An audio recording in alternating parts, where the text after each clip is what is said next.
I-20 कारमधील driving सीटवर दहशतवादी डॉक्टर उमर मोहम्मद. फरीदाबाद दहशतवादी मॉड्यूलचा प्रमुख सदस्य उमर मोहम्मद सध्या फरार.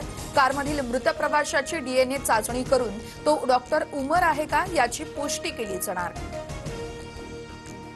तपास यंत्रणा शोध घेत असल्याच्या भीतीनं उमरनं ब्लास्टचा कट रचला. कारमध्ये डेटोनेटर लावून उमरने स्फोट घडवून आणला, सूत्रांची माहिती. दिल्ली स्फोट प्रकरणातील कार आमची नाही, आमची गाडी अजूनही घरातील पार्किंगमध्येच आहे, उमरच्या परिवाराचा दावा. उमरनेच I-20 कारचे पैसे दिल्याची माहिती समोर. उमरची आई पोलिसांच्या ताब्यात. दिल्ली स्फोट प्रकरणी उमरच्या दोन्ही भावांची चौकशी. उमरच्या भावाकडून 18 मोबाईल जप्त केल्याची सूत्रांची माहिती.